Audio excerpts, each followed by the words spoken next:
Pablo Iglesias está a punto de dar el salto a la televisión. Si dadme dinero para que yo monte un chiringuito, me entretenga y así pueda decir que incluso hasta los de derechas tienen derecho. Al final habrá, pues porque siempre hay pues unos cuantos mendrugos, bastantes, que le pondrán 5 euros, 6 euros, 15 euros y le darán algo de dinero. Pero los que le van a financiar de verdad van a ser los ricos del IBEX. Los ricos del IBEX. Aquí, desde luego, estamos esperando con muchas ganas ese programa que usted va a hacer, en el que seguramente, pues igual que nos ha enseñado durante mucho tiempo cómo se hace política, ahora se va a dedicar a enseñarnos cómo se hace la televisión. Progres de pacotilla, con coleta o con melena, de pacotilla se quedan.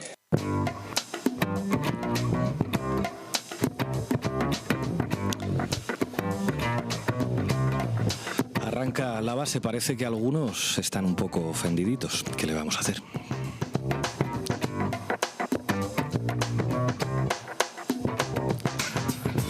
El verdadero periodismo es intencional. Se fija un objetivo y se intenta provocar algún tipo de cambio. El deber de un periodista es informar. Informar de manera que ayude a la humanidad y no fomentando el odio o la arrogancia. La noticia debe servir para aumentar el conocimiento del otro, el respeto por el otro. Las guerras siempre empiezan mucho antes de que se oiga el primer disparo. Las guerras comienzan con un cambio en el vocabulario de los medios.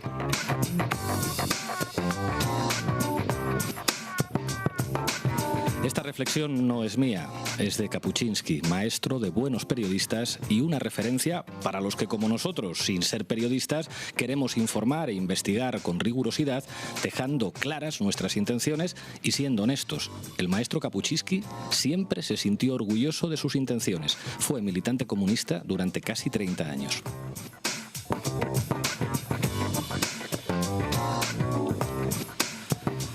Nosotros solo somos novatos y tenemos mucho que aprender, pero en tiempos de bulos, de fake news y de mentiras, vamos a ser radicales con la verdad y con los hechos.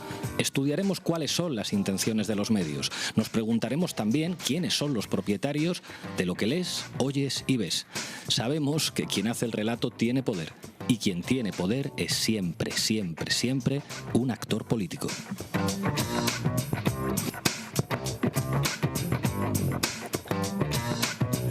Y es que el periodismo vive una época oscura. La mentira no es solo un instrumento de las derechas políticas, sino también una estrategia de las derechas mediáticas. La Fox inauguró la era mediática en la que el trabajo de buena parte del periodismo de derechas ya no es solo la interpretación conservadora o reaccionaria de los hechos. En la época Fox, en la época post-Trump, en la época de tabloides, ruido y sensacionalismo, la estrategia es simplemente mentir, mentir, mentir y mentir.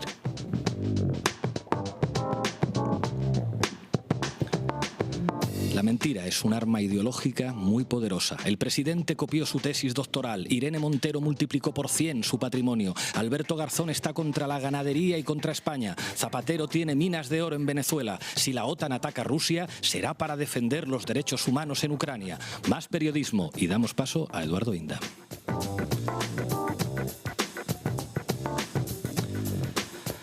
Amigos y amigas, que OK Diario sea el tabloide con más tertulianos en las televisiones, que se normalicen las portadas mentirosas del Mundo, La Razón o el ABC, nos habla de una realidad mediática tóxica. El problema no es que sean de derechas, eso es perfectamente legítimo. El problema es que mienten. Pero hay quien resiste y hace un periodismo crítico y de calidad. Xavier Lapiz parando en seco un bulo en su programa, Jordi Évole informando sobre la industria cárnica, Olga Rodríguez explicando sobre el terreno que la primera víctima de una guerra es la verdad, las gentes de Público, de Contexto, del Diario, de La Marea, del Salto, de Carne Cruda, de La Cafetera, de Lu y de tantos lugares en los que se hace periodismo con intención y de calidad.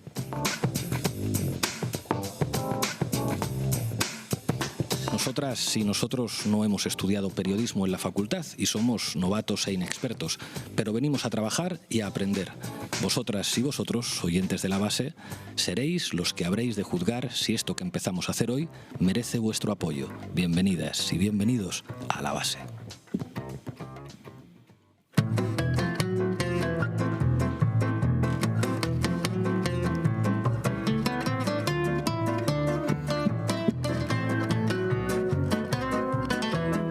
La Base, de lunes lunes a jueves en Público.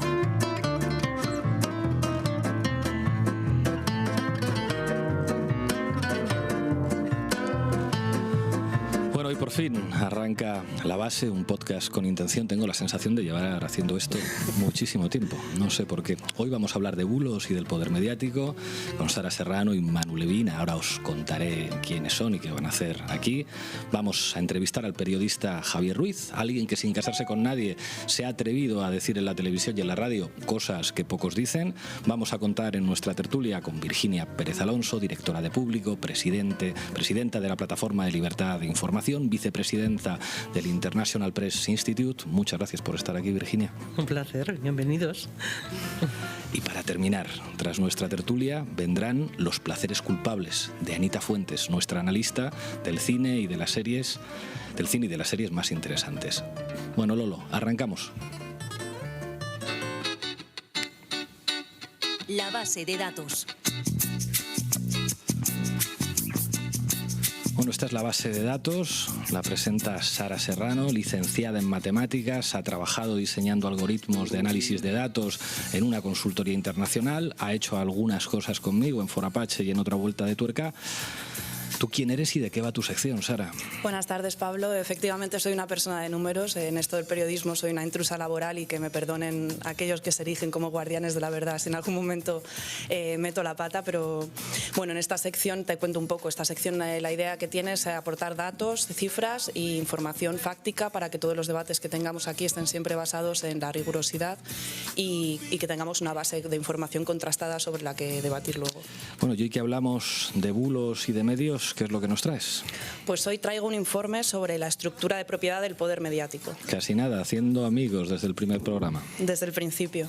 En España, 4 consejos de administración controlan el 80% de las audiencias de televisión y radio. El 80%, para que todo el mundo lo entienda. Desde 4 consejos de administración se decide todo lo que ves, escuchas y lees para informarte. Exactamente. Uno de los gigantes mediáticos es Mediaset, que agrupa canales como Telecinco, 4, Factoría de Ficción o Divinity. Surge en 1989 al amparo de la Ley de Televisión Privada del gobierno de Felipe González. Me imagino a Felipe González escuchando atentamente a su vicepresidente Alfonso Guerra, que dijo eso de que prefería 1 minuto de televisión que 1 millón de votantes. ¿Y este grupo quién lo controla, Sara? Pues lo controla Berlusconi con casi el 50% de las acciones a través de Mediaset Italia. Es el principal accionista de la sociedad Berlusconi. Eso es. O sea, un señor que estuvo en orgías con menores de edad es dueño de un medio de comunicación. Me quedo tranquilísimo. Pues para más tranquilidad luego están los fondos buitre como BlackRock, Fidelity, Invesco, Adelphi Capital, JP Morgan, Sandgrove, que tienen más de un 8% de las acciones. Resumiendo, un empresario italiano y fondos de inversión extranjeros propietarios de un medio español. ¿Y quiénes se sientan en su consejo de administración, Sara? Pues entre otros se sientan la exministra socialista Cristina Garmendia, que también es consejera de CaixaBank, presidenta de la Fundación Cotec y consejera de Logista. También está Javier Díaz de Polanco, que fue hasta 2009 consejero delegado de Sogecable, cargo que compatibilizó con los de director del País, AS y 5 Días, y también con el cargo de consejero de la cadena SER. Además, Mediaset también contaba hasta hace relativamente poco con la presidenta de Prosegur, Elena Reboredo, que también ha sido consejera del Banco Popular y de Endesa. Bancos, consultoras, fondos de inversión y aseguradoras. Así es, A3 Media, que es el otro gran grupo mediático propietario de canales como Antena 3, La Sexta, Onda Cero y Europa FM, tampoco está en una situación mucho mejor. ¿Quiénes son los dueños de A3 Media, Sara? Pues en la actualidad sus accionistas mayoritarios son el Grupo Planeta, que tiene un 42% del capital, y el gigante de la comunicación alemana UFA RTL, con casi un 19% de las acciones. Otro 11% está en manos de fondos de inversión y el 25% restante está en capital flotante de bolsa. Fondos de inversión, capital flotante de bolsa y el grupo básicamente bajo el control de la familia Lara, una de las mayores fortunas de nuestro país. Así es, pero si hay un personaje clave en A3 Media, ese es Mauricio Casals. Haciendo amigos. Actualmente es presidente de La Razón y adjunto a la presidencia de A3 Media, y según cuenta el exdirector del Mundo, David Jiménez, Casals convenció a los socialistas de que retiraran la publicidad de Radio Televisión Española en beneficio de las cadenas privadas. Casals también habría sido artífice de la fusión entre Antena 3 y La Sexta. Casals intercambió SMS con el extesorero del PP, Luis Bárcenas, pero su periódico La Razón decidió en su momento que la financiación del PP no era noticiable. ¿Cómo iba a ser noticiable la financiación irregular del PP para La Razón? Y Casals decidía también, siempre según con David Jiménez, quien se sentaba en las tertulias políticas. Así convirtió a Francisco Maruenda o Eduardo Inda en figuras mediáticas a golpe de prime time. Impresionante. ¿Y quién se siente en el Consejo de Administración de A3 Media, Sara? Pues entre otros se sienta Aurora Catá, consejera del Banco Sabadell y Repsol, Patricia Stani, manager en JP Morgan, María Entrecanales Franco, que pertenece a uno de los clanes familiares de constructores más importantes de España, o Mónica Ribé, de la Asociación Española de Corredurías de Seguros. Es decir, otra vez nos encontramos con bancos, fondos de inversión, aseguradoras petroleras y constructoras dirigiendo el otro gran grupo de comunicación. Nos queda claro a quién pertenecen los medios de comunicación en nuestro país, pero permíteme que te haga una pregunta. ¿Cómo es la orientación ideológica de los medios de comunicación en España? Pues en España hay básicamente medios de ultraderecha como 13TV o Qué Diario o La COPE y medios de derechas como Antena 3 o Telecinco o periódicos con distintos matices que van desde el conservadurismo monárquico de ABC, pasando por lo que algunos llaman amarillismo del Mundo, hasta llegar al progresismo línea Felipe González del País. Pero entonces, ¿en España no hay medios de izquierdas o cómo? Pues si dejamos fuera La Sexta y El País, que aunque se dirigen a ciudadanos progresistas, tienen dueños de derechas, de izquierdas solo hay unos pocos. El Salto, La Marea, El Diario o Público, donde nos encontramos, son algunos ejemplos. Es decir, en nuestro país hay básicamente medios de derechas o de extrema derecha, algunos medios orientados a públicos de izquierdas, pero que tienen dueños de derechas, ingentes tabloides digitales de derecha y ultraderecha y un puñadito pequeño de digitales de izquierdas y algunos putos podcasts como este. Además, en nuestro país hay una total ausencia de la sociedad civil en el paisaje mediático. Y te pongo solo dos ejemplos, Pablo. Primer ejemplo, las empresas tienen medios de comunicación, mientras que los sindicatos no cuentan con ningún altavoz. Segundo ejemplo, los constructores, las promotoras inmobiliarias y los fondos de inversión, tal y como hemos estado viendo, son propietarios de medios, pero las asociaciones de vecinos no tienen ningún espacio para expresar sus demandas. Es decir, para que todo el mundo lo entienda, hay medios públicos controlados por los gobiernos de turno o por pactos entre partidos, hay medios privados que lógicamente no van a tener fácil informar contra los intereses económicos de sus dueños, pero la gran ausencia son los medios comunitarios. Pues así es el panorama y el mapa mediático español. Muchas gracias, Sara. Si a sabiendas permites que alguien mienta en tu programa, quizá no seas un camello, pero sin duda eres la persona que lleva el camello en el coche. Lolo, méteme la cabecera de la siguiente sección, por favor. Titulares al banquillo.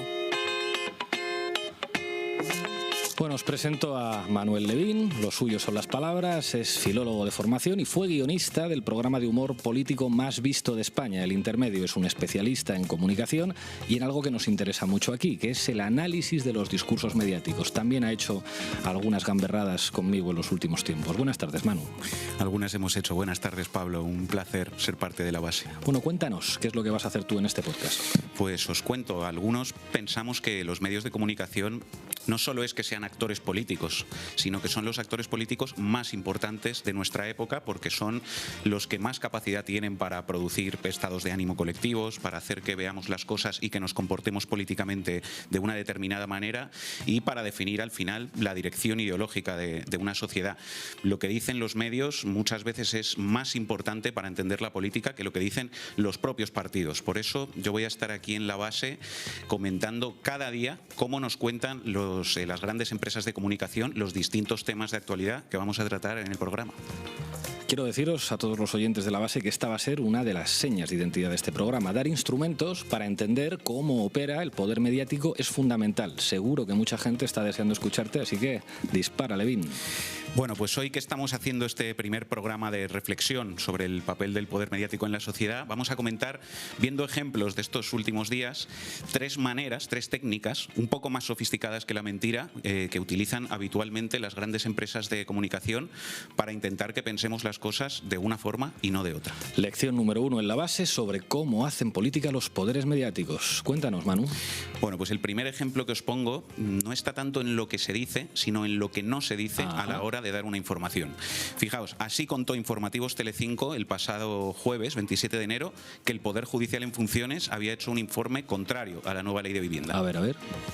Y el Consejo General del Poder Judicial ha aprobado hoy por mayoría el informe sobre la ley de vivienda, un texto en el que los magistrados se muestran muy críticos con la norma porque ven un problemático encaje constitucional y porque entienden que invade competencias autonómicas. En el Gobierno mantienen su compromiso de aprobar esa ley tal y como está en en un Consejo de Ministros cuanto antes y llevarla tal y como está al trámite parlamentario, donde sí estarían abiertos a mejoras. Y así lo contó por la noche Antena 3 Noticias. Hoy conocemos el contenido íntegro del informe del Consejo General del Poder Judicial sobre la Ley de Vivienda. En él asegura que la norma invade competencias autonómicas y que es una incisiva vigilancia sobre los propietarios. El Gobierno dice que su Ley de Vivienda respeta la Constitución y que el martes será aprobada en el Consejo de Ministros. ¿Qué dos elementos clave ocultan aquí a la audiencia los telediarios de A3 Media y Mediaset? Pues no dicen que el Consejo General del Poder Judicial lleva más de 3 años caducado. Más de 3 años. Y no dicen que su informe no es vinculante para el Gobierno. Yo creo que simplemente por no decir estas dos cosas, estas noticias, más que informar, desinforman. Porque si uno ve esto sin saber nada, puede pensar que el Gobierno, con eso de querer aprobar la ley tal y como está, como remarcaba 2 veces Telecinco, está ignorando o desobedeciendo una decisión judicial que además emana de un órgano perfectamente neutral y legitimado democráticamente. A3 Media y Mediaset intentando disfrazar con un traje negro de árbitro neutral a un jugador del equipo azul de Pablo Casado, como es el Consejo General del Poder Judicial en funciones. No me lo puedo creer, no es posible. Y a un jugador muy importante, además. Segunda técnica mediática que quiero que comentemos: manipular los hechos para inocular a la audiencia un determinado marco de comprensión de la realidad. Vicente Valles, en su telediario del 20 de enero sobre el conflicto de Ucrania. Podemos ya ha empezado a dejar claro que está en contra del despliegue militar ordenado por el gobierno del que forma parte. Y algunos dirigentes de Podemos muestran más cercanía con Rusia que con la OTAN. Algunos dirigentes de Podemos muestran más cercanía con Rusia que con la OTAN, dice Valles, y ojo porque van todos detrás de él. Portada de ABC de ayer domingo. Podemos, aliado de Putin en su campaña de desinformación. Noticia también de ayer en el interior del diario ABC, firmada por David Alandete, que antes fue subdirector del País. La crisis de Ucrania destapa la campaña prorrusa de Podemos. Titular de OK Diario. The Economist advirtió en 2015 de que Podemos era la marioneta de Putin en España. Pues la verdad es que Vladimir se está portando fatal. Ya podía haber puesto unos pocos rublos en la base. Así no se cuida a las marionetas, Vladimir. Ahora ya en serio, tiene narices que ABC saque esa portada justo el día siguiente de que Abascal se reúna en Madrid con aliados declarados de Putin. Eso está ocurriendo. Saquen sus conclusiones sobre ello. Lo que hace ahí Vicente Vallés, y después repite el resto de la derecha mediática, es intentar generar un marco mental que podríamos resumir en que si estás en contra de la guerra es que estás a favor de Rusia y de Putin y en contra de Occidente. Ergo, si dices que una guerra contra Rusia sería por intereses, los de Estados Unidos, el enfrentamiento de dos potencias geopolíticas que tienen intereses distintos y no por nada que tenga que ver con los derechos humanos y la democracia en Ucrania, resulta que eres un traidor a Occidente y un mal español. Vamos, hombre. Sobre todo un mal español. Por cierto, adivinad qué dijo Pablo Casado a la mañana siguiente de que Vicente Vallés dijera en su telediario lo que hemos escuchado. Atención. Entiendo que esos ministros de Podemos que están en contra de la OTAN y a favor de Rusia... O sea, exactamente las mismas palabras que dijo Vallés las dice Pablo Casado, pero ya sabéis que los jefes de los informativos y los jefes de la derecha digan exactamente lo mismo es solo una casualidad y cualquiera que lo niegue es un bolivariano y un peligro para España. Bueno, un ejemplo más de cómo se instala un marco desde los grandes medios. Vamos a escuchar ahora cómo se refirió a este mismo asunto otra presentadora estrella de A3 Media, Susana Griso, durante la entrevista que le hizo hace unos días a Margarita Robles. Hemos visto cómo Putin echa un pulso a Occidente por ese cortejo precisamente de la OTAN a Ucrania. ¿Estamos cerca de un posible conflicto armado en Europa? Hemos visto cómo Putin echa un pulso a Occidente por el cortejo de la OTAN a Ucrania, dice Susana Griso, que enmarca el tema como un conflicto entre Putin y Occidente. Podría haber dicho Rusia y Estados Unidos, pero ha elegido decir Putin y Occidente. Y en esa categoría Occidente, como uno de los actores del conflicto, está buena parte del problema que hay aquí, porque establece un marco mental que nos subsume en un bloque bajo dominio estadounidense y hace desaparecer los intereses propios de España y de Europa. Claro, además Susana Griso dice que Putin echa un pulso, mientras que lo que hace la OTAN con Ucrania es un cortejo, vamos, como cuando la tuna va a cantarte clavelitos de mi corazón. Efectivamente, Susana Griso aquí dando un buen material para los tiktokers que suben vídeos con consejos para ligar. Ya sabéis, para cortejar a alguien lo que nunca falla es desplegar misiles junto a su frontera. Totalmente.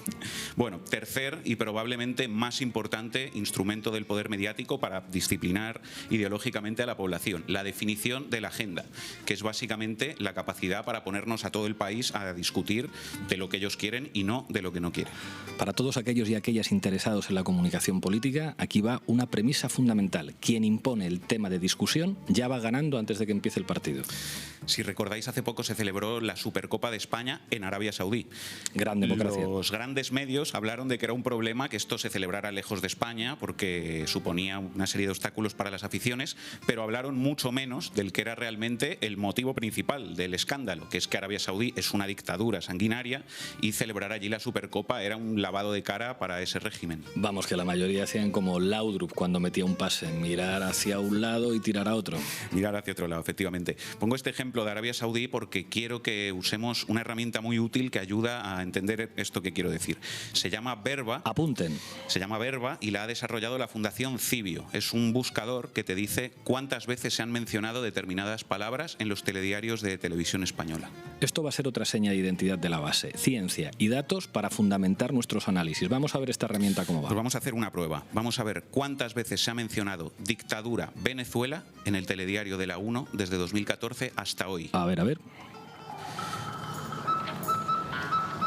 23 veces. Ok, vamos a ver ahora cuántas veces se ha mencionado dictadura Arabia Saudí. 0 veces. 23-0 gana Venezuela. Menudo baño. Palizón, Venezuela, Venezuela, Venezuela está en la sopa, pero es casi un milagro oír mencionar a Arabia Saudí en los grandes medios y ya no hablemos escuchar llamarle dictadura. Y eso que en Arabia Saudí no hay partidos ni hay elecciones y además es un país bastante vinculado a España en términos económicos y de negocios. Ahí está, por ejemplo, el AVE a la Meca, la venta de armas o la propia Supercopa de España. Así se marca la agenda de un país. Muchas gracias, Manu. Sería una noticia sensacional. ¿Acaso no tenemos periodistas en nómina? ¿Y no podrían hacer una campaña contra él? Pues sí, podrían. No es personal, Sony, solo negocio. Tenemos al teléfono a un periodista muy valiente, a Javier Ruiz. Buenas tardes, Javier. Gracias por atender a la base en nuestro primer programa. ¿Qué tal, Pablo? ¿Cómo estáis? Pues aquí, aprendiendo con los nervios del inicio y todas esas cosas. Voy muy a saco con la primera pregunta. ¿A ti por qué te despiden del programa de Ana Rosa? Bueno, yo no os voy a gustar. No os voy a gustar en lo que os voy a decir. Tú puedes decir lo que quieras. No se trata de que nos gustes o no. No, te cuento. Tú sabes, Pablo, que yo en esto no tengo muchos problemas. Te digo la verdad, creo que no gusta lo que yo digo. Y creo que efectivamente hay una línea editorial que, pues ese programa decide impulsar y obviamente yo no encajo. No solo obviamente yo no encajo, no, es que no encajo seguro. Pero dicho todo esto, no me oiréis criticarlo. Quiero decir, discrepo del punto que teníais vosotros de partida y es que yo creo en la libertad del editor. Me repatea como os podéis imaginar, me duele que me afecte a mí, pero Ana Rosa tiene el mismo derecho a despedirme que a contratarme y cuando ella me contrata no se inaugura la libertad de expresión y cuando me despide no empieza la mordaza, con lo cual, Pablo, ¿estoy jodido? Sí, pero eso no es, en fin, ni censura, ni mordaza, ni nada de estas cosas que estabais comentando. Te va a sorprender igual, pero estoy completamente de acuerdo contigo. A nosotros lo que nos interesa es saber cuál es la ideología del editor y simplemente que la gente la conozca. Yo alguna vez te he visto incómodo allí, o sea, te he visto escuchar cosas que eran evidentemente mentira y que nadie lo cortaba. ¿Cómo se vive eso? Porque eso no es nada sencillo de decir, oye, o sea, yo tengo que estar aquí callado mientras habla otro y lo que está diciendo pues no es una opinión diferente a la mía, que es muy legítima, están mintiendo. Yo he parado todas las veces que he podido, de hecho te diría que todas, eso. Yo creo que nuestro trabajo como periodistas es no tolerar la mentira. Es más, nuestra obligación como periodista es no ser cómplice de ella. Y eso significa no ser cómplice, te cueste lo que te cueste. Y, en fin, todos sabemos lo que nos va costando a todos. Totalmente. Con lo cual, sois bastante pocos los que hacéis esto. Sí. El otro día vimos a Xavier Lapiz de ETV haciendo lo mismo, cortando un bulo en seco. O sea, tú piensas que esto se tendría que ver más veces, o sea, que no fuerais una excepción los que decís, no, usted tiene derecho a tener la opinión que quiera, pero no me puede a mí poner a discutir sobre una cosa que no sea verdad. Y no sois muchos, por desgracia. Yo estoy totalmente de acuerdo. Creo que los hechos, el adagio en el periodismo lo conocéis, es los hechos son sagrados y las opiniones libres. Pero es verdad que las opiniones no son libres, pero los hechos son sagrados y los hechos no son fabricables y no son moldeables y no son, en fin, esculpibles para que la estatua salga mirando y haciendo lo que nos gusta que salga haciendo. Así que yo creo que efectivamente a mí me ha pasado, yo he tenido que cortar mentiras, desmentirlas, dar datos, y creo que eso efectivamente te puede costar lo que te puede costar, pero vuelvo a decir lo que decía antes, pero con todo eso defiendo la libertad de gente de la que discrepo ideológicamente de una punta a la otra para opinar cosas contrarias, en ocasiones cosas que no me gustan a mí, pero defiendo la libertad de los editores y de los presentadores y de nombres que estabais dando ahí para decir cosas en las que yo estoy en profundo desacuerdo, pero que son los que enriquecen el debate público. Estoy completamente de acuerdo contigo. El problema nunca es con la ideología, el problema es con la verdad. El problema no es que sean de derechas, que eso es legítimo, el problema es que mientan. Te has convertido en uno de los principales objetivos de ataques en las redes sociales de Vox y de la derecha. O sea, lo que hacen contigo a veces no tiene nombre. ¿Te has sentido defendido por el conjunto de la profesión siempre o solo por una parte? Mira, yo creo que lo que están haciendo algunos partidos políticos es doblemente grave. Y te voy a contar cómo lo veo yo en este sentido. Creo que se nos están poniendo dianas en el pecho o en la cabeza.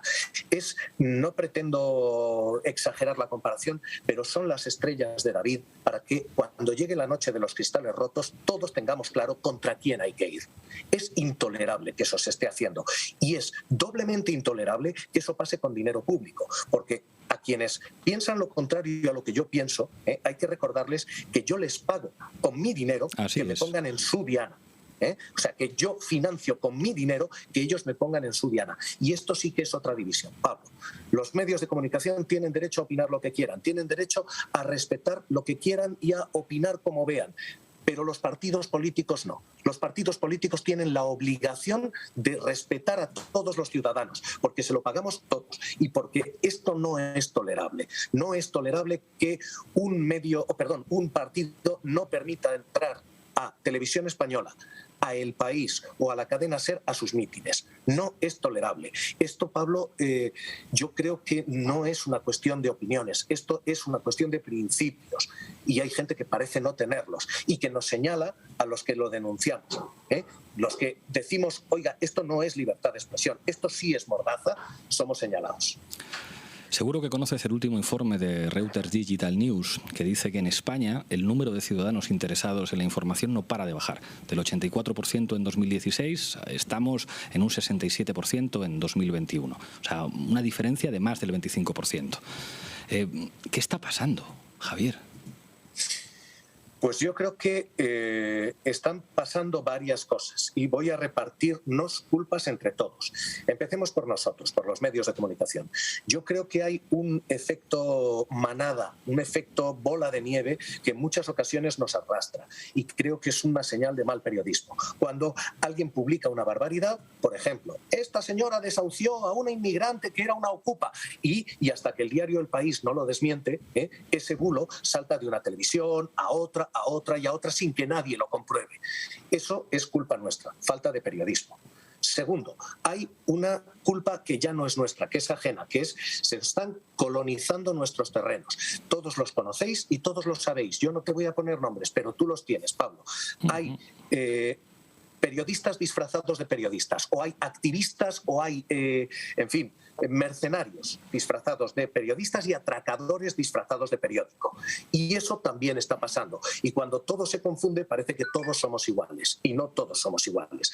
Y luego hay una tercera cosa que a mí me preocupa y en esta es en la que yo te apelo a ti y os apelo a vosotros. Y hay un discurso público en el que lo que se dice es que los medios, es que su agenda. No, ni todos los medios ni toda su agenda, como no los políticos, ni todos los partidos, ni todos sois iguales, ni todos somos iguales. Así que yo creo que lo que nos está pasando es que el trazo grueso nos duele a todos, a los políticos, a los periodistas y a los ciudadanos. Abro ronda de preguntas en la mesa. Virginia. ¿Qué tal, Javier? Aquí Virginia, directora de Público. ¿Cómo estás, Virginia? Qué alegría verte ahí. Un gusto saludarte. ¿Cómo estás tú? Te veo fenomenal. Encantado de verte. Oye, Javier, a ver, de periodista a periodista, ¿no? La verdad es que yo la sensación que tengo en los últimos años es de que estamos viviendo un retroceso bastante grande en muchos aspectos, ¿no? O sea, debería ser posiblemente, y yo defiendo que es el mejor momento para hacer periodismo de la historia, porque tenemos todas las herramientas a nuestra disposición para poder comprobar la información, para poder verificarla. A lo mejor lo que nos falta es el tiempo, pero esa siempre nos ha faltado históricamente, y sin embargo no sé si debido a lo que comentabas, ¿no? A esa rueda, digamos, del hámster en la que se montan los medios, o nos montamos medios y periodistas, ¿no? O debido a un retroceso global en la conquista de los derechos que se está produciendo en todo el mundo, ¿no? O sea, está habiendo retrocesos en libertad de expresión y en libertad de información en todo el mundo. La realidad es que la calidad periodística hoy por hoy parece que deja bastante que desear, ¿no? ¿Tú coincides con esto? Yo fíjate, creo que hay una cosa que estáis diciendo esto de que vais a meter números. Yo soy, ya sabes, santificador de los datos. Creo que hay una que nos va a poner a todos en perspectiva. Nos hemos gastado en vacunas, con el trabajo y el dinero del Ministerio de Sanidad, 2.400 millones de euros. Este es el presupuesto del Ministerio de Sanidad y lo que nos gastamos en vacunas, 2.400 millones. El último informe de Reuters que estabais mencionando dice que el negocio de la mentira mueve 2.600. Tenemos un problema. Y es que se han desequilibrado las cifras. Es que el negocio de la verdad empieza a ser menos rentable que el negocio de la mentira. Pero creo que en esto hay una metáfora que conocemos todos. Y es que en las inundaciones lo primero que falta es el agua potable. Y esto es lo que tenemos. Tenemos una inundación, hay mucha agua ahí fuera, pero potable hay poca. Y creo que lo que hay es que educar a la gente. Hay que educar a la gente en esto es periodismo y miren, esto es basura. Miren, esto es agua potable y esto es agua de un abrevadero, de una letrina. Y esto es lo que hay que hacer, ir poco a poco educando a la gente. Yo, dicho eso, te digo, soy firme defensor del periodismo, no de otras cosas, no de otros, en fin, productos disfrazados de. Yo creo que es esencial para la democracia y eso me lleva a defender, insisto, incluso a los que piensan radicalmente contrario a lo que pienso yo, y no quiero dar nombres, pero algunos de los que estabais diciendo ahí merecen mi respeto, insisto, y yo me vas a perdonar que no le avalo ni le comparto ni nada. Estoy viendo a Pablo que se ríe, sois unos pájaros porque sabéis que me voy a meter en esta, pero me voy a meter en esta. Yo no comparto ni una sola de las ideas de Vicente Vallés, pero defiendo su libertad de expresión para decir lo que dice y tiene todo el derecho a decir lo que dice. Y te puede gustar más o puedes estar en discrepancia, pero eso es la libertad de expresión y esto es lo que hay, ¿no? Completamente de acuerdo. Si la clave es que lo que se diga sea verdad o no lo sea. Javier, muchísimas gracias por atendernos. Eres muy valiente también por atendernos. No cualquiera le da una entrevista al primer programa de La Base y eso habla muy bien de ti. Creo que eres un referente para mucha gente. Espero volver a poder contar contigo aquí. Muchas gracias.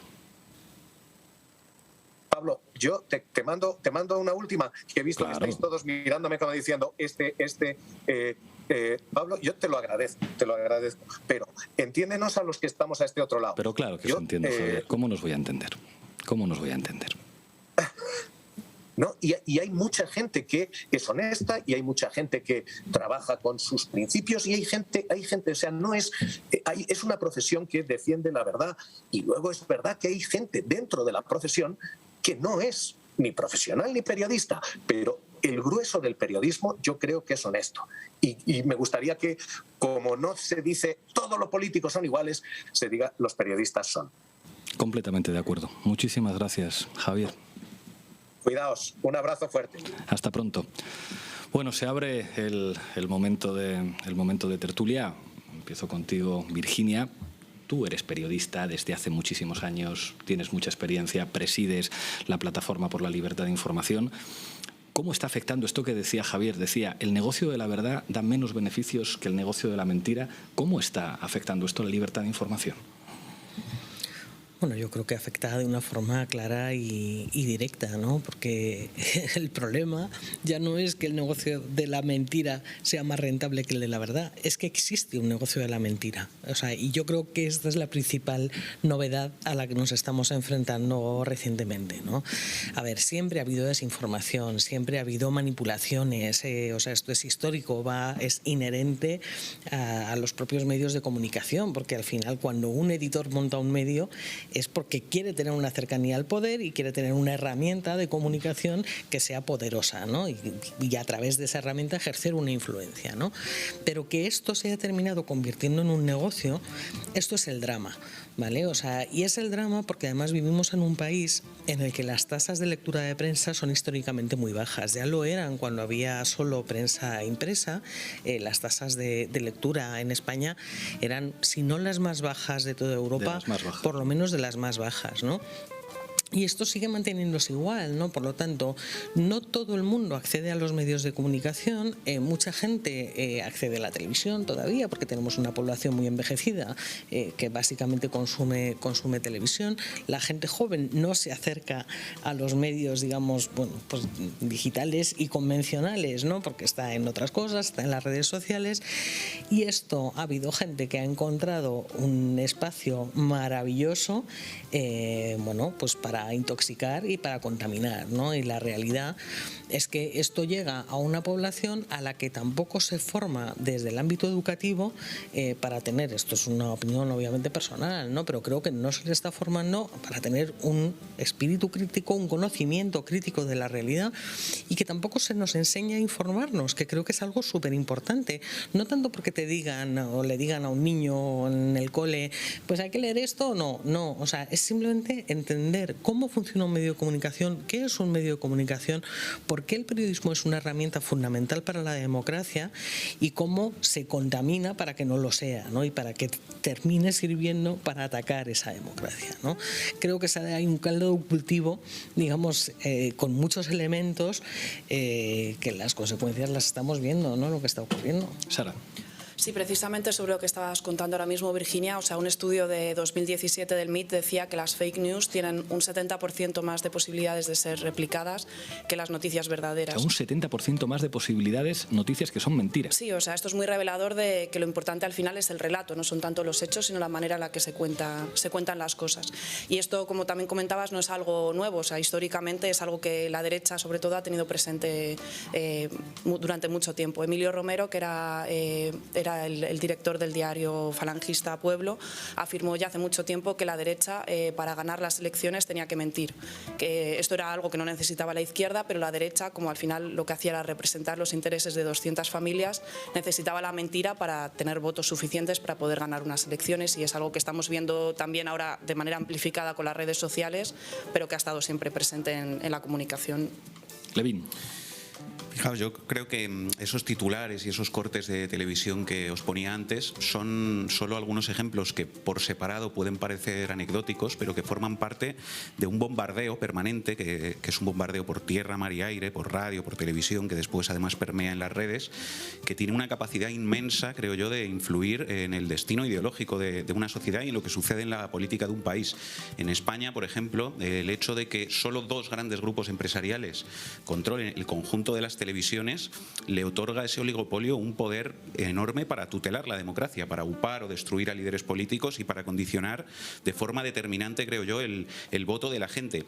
Y creo que esta situación, el monopolio del capital sobre los grandes medios de difusión de información, es uno de los problemas más importantes de las democracias liberales en todo el mundo, porque la democracia no puede funcionar si no hay pluralidad mediática. Es una democracia amañada, ¿no? Y decía Javier Ruiz que él defiende el derecho a opinar lo que sea, a tener ideología también de la gente que no piensa como él y de los editores, de los medios, ¿no? Y decías tú, Pablo, que el problema, que eso estás de acuerdo, pero que el problema es que mientan.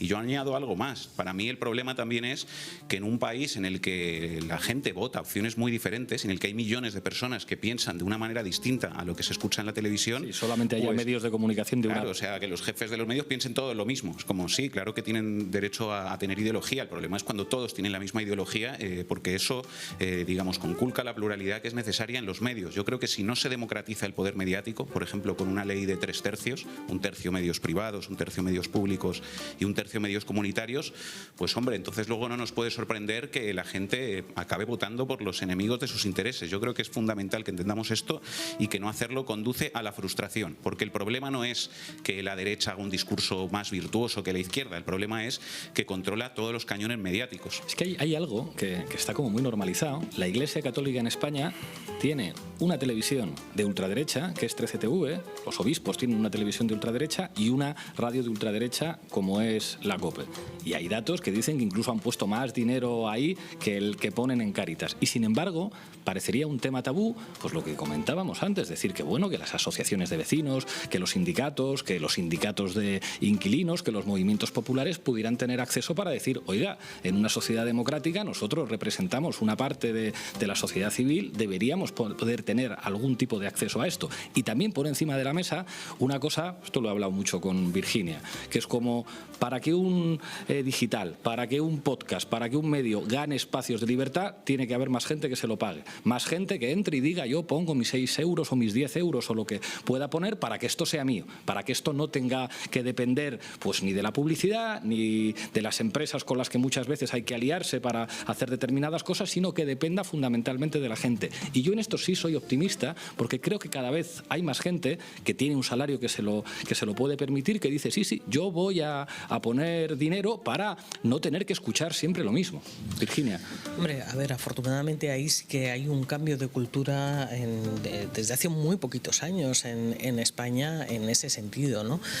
Pero yo soy menos optimista que tú, o sea, aunque trabajo en un medio y dirijo un medio que cada vez tiene una base mayor de suscriptores que nos ayudan a poder hacer proyectos como este, ¿no?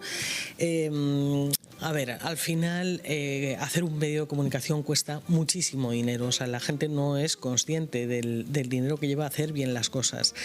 Yo voy a poner un ejemplo solo, o sea, esta semana pasada en Público teníamos una información sobre cuál era el trasfondo de los ataques contra Ada Colau y esa información la he tenido que tener parada durante 6 días, intentando hacer las cosas bien, ¿vale? O sea, intentar hacer las cosas bien significa verificar todos los datos que estamos publicando, hablar con la propia empresa a la que estamos criticando, recabar su versión, etcétera, etcétera, etcétera, ¿no? 6 días, una información parada, eso es dinero, claro. Porque es dinero de una persona que le ha estado dedicando un tiempo, mucho tiempo, a elaborar esa información y que luego tiene que dedicar todo ese tiempo a verificarla, ¿no? Entonces yo creo que muchas veces la gente no es consciente de esto porque lo que estamos acostumbrados a ver es ese bombardeo constante, sobre todo en las televisiones, que parece que nada cuesta nada, ¿no? O sea, que tú llegas allí, te pones, dices lo primero que se te pasa por la cabeza y todo es correcto, ¿no? Yo en cualquier caso sí que quería hacer un poco un matiz, ¿no? Yo no creo que sea tanto toda una cuestión de derechas o de izquierdas, ¿no? Yo creo que aquí hay una cuestión de deontología profesional que está por encima de la ideología de cada editor o de lo que quiera transmitir cada medio, ¿no? Y creo que en España se ha encontrado, bueno, pues digamos un mecanismo para esquivar esa deontología de una manera bastante civilina, ¿no? Yo he trabajado en medios en los que había cero ética periodística, pero cero es cero. O sea, daba exactamente lo mismo, o sea, eran escrúpulos cero. Vamos a por fulanito y se iba a por fulanito, o sea, daba lo mismo, o sea, si había que cargar con artillería pesada que fuera mentira, se cargaba, no había ningún problema, ¿no? ¿Qué ocurre? Que no hay mecanismos de autorregulación. Tú hablabas, Manu, de una ley de 3/3 y tal. Yo, vamos, no sé, tendría que mirarlo bien, no puedo opinar sobre eso, ¿no? Pero lo que sí que tengo muy claro es que tenemos un enorme problema de autorregulación, ¿no? En otros países europeos, por ejemplo, se está empezando a montar consejos de prensa, que son consejos que integran periodistas independientes, los integran la sociedad civil, distintas partes de la sociedad civil, y hacen esa tarea de vigilancia, bueno, pues cuando un medio publica una información que es falsa o tiene un comportamiento poco ético o tiene una fijación con una persona o con alguien en concreto, bueno, pues digamos que es un organismo que levanta la mano y dice, oiga usted, cuidado, esto no está bien, ¿vale? O sea, y es un organismo formado en teoría por personas independientes, ¿vale? creo que en España deberíamos empezar a dar los pasos para intentar hacer algo así. Yo lo hablo con colegas de otros países europeos y cuando les escucho hablar de esto y de cómo han articulado algunos de estos consejos, pienso, esto en España sería imposible, ¿no? Bueno, si ha sido posible en otros sitios, posiblemente aquí también lo será, ¿no? A mí me cuesta verlo, ¿no? Pero creo que ese es uno de los pasos que deberíamos dar y que lo deberíamos dar los propios periodistas y los propios medios. Por eso me parece tan difícil conseguirlo. Sí, precisamente sobre esto que estabas comentando, Virginia, o sea, sería deseable que, por ejemplo, en el periodismo, en el gremio del periodismo, surgiera como un movimiento como la antipsiquiatría dentro de la psiquiatría, o sea, que fuera desde dentro mismo de la profesión, desde que surgiera esa tendencia crítica.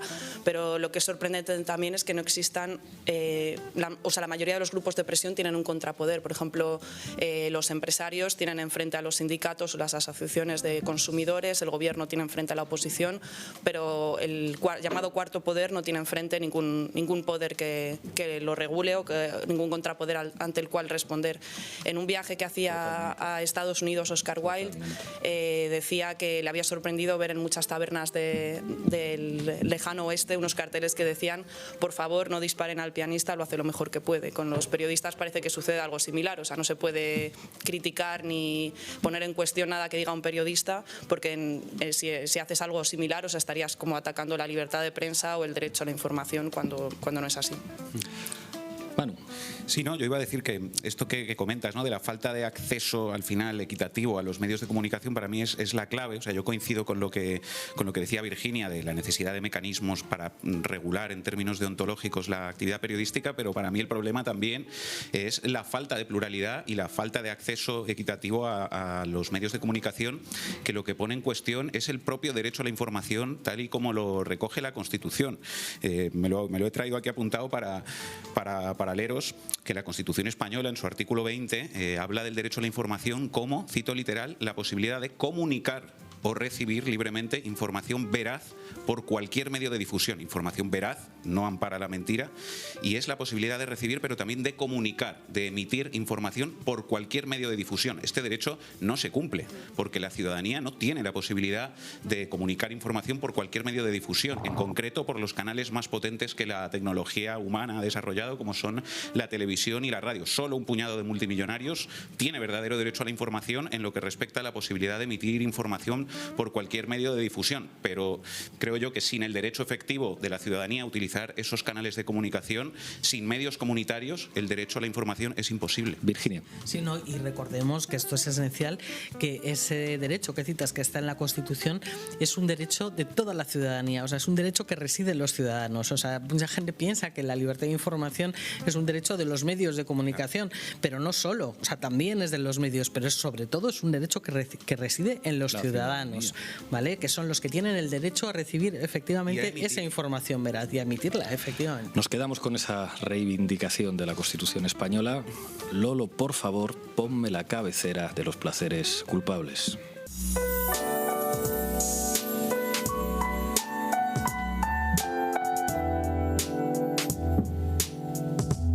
Placeres culpables con Anita Fuentes.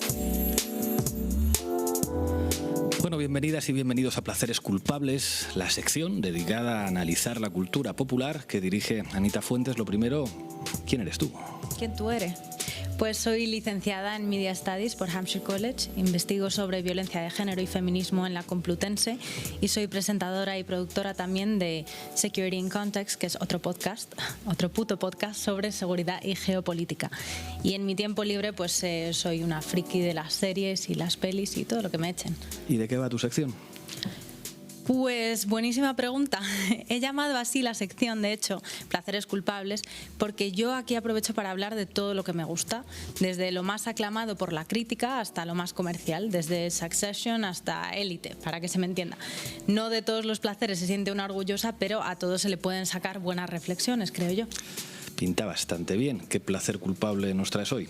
Pues hoy me he visto obligada a hablar de The Loudest Voice, en español La Voz Más Alta, una miniserie de 7 episodios basada en la novela The Loudest Voice in the Room de Gabriel Sherman, cuya trama gira en torno a Roger Ailes. Roger Ailes. ¿Este personaje quién fue? buen personaje. Roger Ailes, aparte de un depredador sexual, fue el responsable de que Fox News se convirtiese en una de las cadenas de televisión más poderosas e influyentes de Estados Unidos.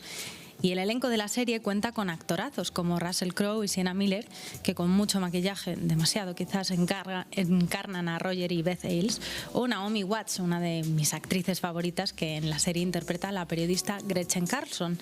Esta periodista tuvo un papel imprescindible en la resignación de Ailes de Fox News, de hecho, al ser la primera empleada de Fox que le acusó de acoso sexual. Y a raíz de sus acusaciones se supo que muchas otras mujeres en la cadena llevaban años y años sufriendo abusos por parte de Ailes.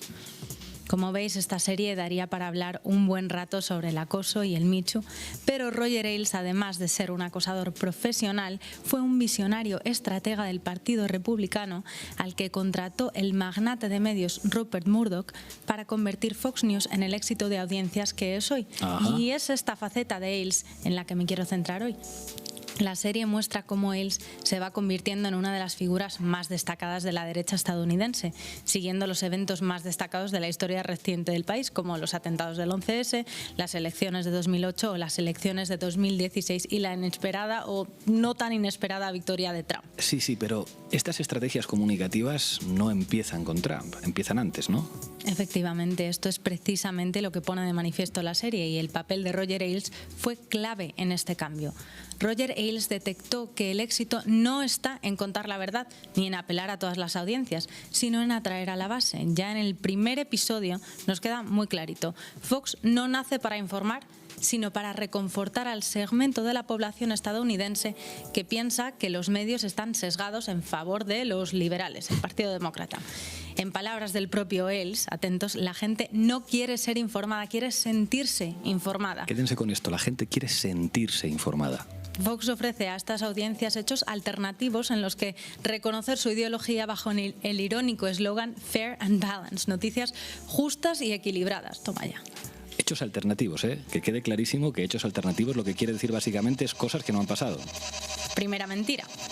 Está sonando el detector de mentiras, me gusta. Bueno, aunque cabe destacar que en 2017 Fox sí que cambió este eslogan por otro que por lo menos se ajusta un poco más a la realidad, ¿no? Most watched, most trusted, en español lo más visto, lo más creído. Al loro con esto, porque podrían haber dicho lo más fiable, pero no dijeron lo más fiable. No. Que la gente se crea la información que distribuye Fox no significa que sus noticias sean fiables. Y sin embargo, esta es una de las cadenas más vistas en los Estados Unidos.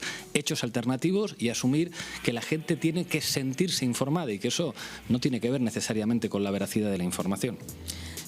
Efectivamente, ni más fiables ni más verdaderas, ¿no?